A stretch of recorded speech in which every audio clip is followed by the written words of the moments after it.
वंदे मातरम। दोस्तों, वाक्षी के समृद्ध भारत विजन के अंतर्गत मैं वरुण कुमार आपका हार्दिक अभिनंदन करता हूं। जैसा कि आप जानते हैं कि वाक्षी ने एक नई सीरीज की शुरुआत की है और वो है वाक्षी स्तोत्र सीरीज।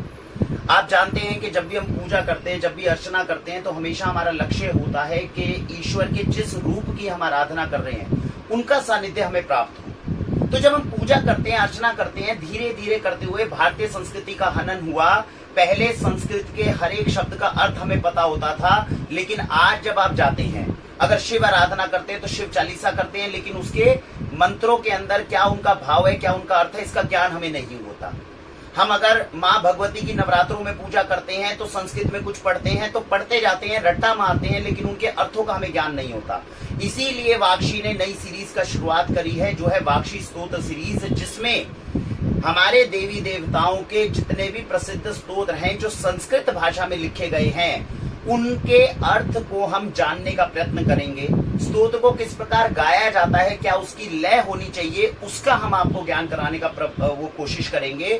और इन सारी चीजों के अंदर जो हमारे साथ में आज उपस्थित हैं हमारे स्टूडियो के अंदर, वो हैं पंडित सुमित शर्मा जी। तो पंडित सुमित शर्मा जी, आपका एक खुद का चैनल है, यूट्यूब चैनल धर्म डिकोडर के नाम से। मैं आप सभी को बता दूं कि पिछले सर कितने वर्षों से जो है आप ये जो है धर्म के बारे में जो जागृति है वो करने का मतलब आप कर रहे हैं, और कब से डिजिटली जो है आपने आके ये प्रयास शुरू करा? पहले आपके सभी श्रोताओं को मेरा सादर नमस्कार।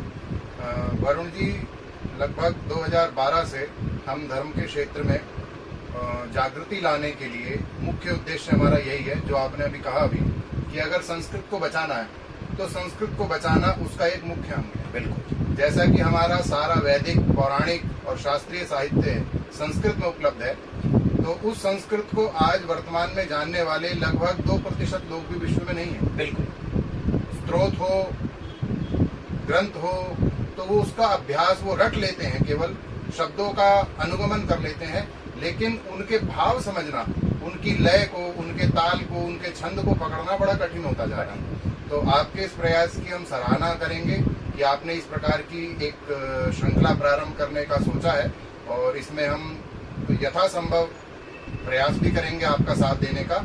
और इन स्त्रोत के माध्यम से, जैसा कि भी आपने कहा कि जब हम ईश्वर की आराधना या उपासना करते हैं, तो उपासना शब्द में अपने आप में ही पूरा विज्ञान है।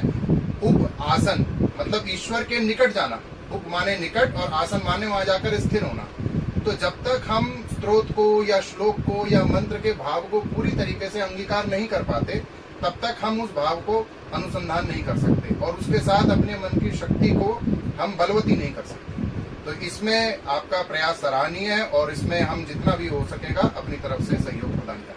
आप सभी से हमारा निवेदन है, वाक्षी के YouTube चैनल के ऊपर हमने एक वीडियो भी बनाई जिसमें हमने कहा कि समय का सदुपयोग करना है। दिन में ऐसा बहुत सा समय है जिसको आप टाइम पास के नाम पर केवल बहा देते हैं। आज जो हम ये वीडियोस की सीरीज हम शुरू करेंगे, छोटे छोटे स्टेप्स के अंदर छोटे छोटे एपिसोड्स हम आपको बनाएंगे। उसके अंदर जो मेजर प्रसिद्ध हमारे स्तोत्र हैं देवी देवताओं की जो उपासना के हैं, उनके संस्कृत के अर्थ को, लय को जब हम समझेंगे, तो जब भी आपको लगे दिन में आप खाली बैठे हैं, उस समय को व्यर्थ ना करें, उसको पानी में मत बहाएं, अपनी भारतीय संस्कृति को जानें, संस्कृत भाषा को जानें, और ये स्तोत्र इसी प्रकार से लर्न करें, ताकि अगर घर में कभी पूजा पाठ का समय हो, घर में आप कभी उपासना करते हैं, तो उस समय पे पंडित जी क्या कह रहे हैं ये भी आप समझ पाएं, और खुद अपनी तरफ से एक अच्छी आराधना कर पाएं, जिसमें हर बार आपको किताबों की आवश्यकता ना हो, हमारी पुस्तकों की आवश्यकता ना हो। ये हमारा लक्ष्य है। तो भारतीय संस्कृति को पुनर्जीवित करने के लिए हम इस सीरीज की शुरुआत करते हैं। मिलते हैं आपसे अगले एपिसोड के अंदर, जिसके अंदर हम किसी भी एक प्रसिद्ध स्तोत्र का, उसका आंकलन करना, उसके सारे अर्थों को जानना, इन सब के प्रयास जो है वो हम शुरू करेंगे। उम्मीद है कि आपको ये सीरीज हमारी पसंद आएगी, हमारा ये प्रयास पसंद आएगा। भारत वंदे मातरम।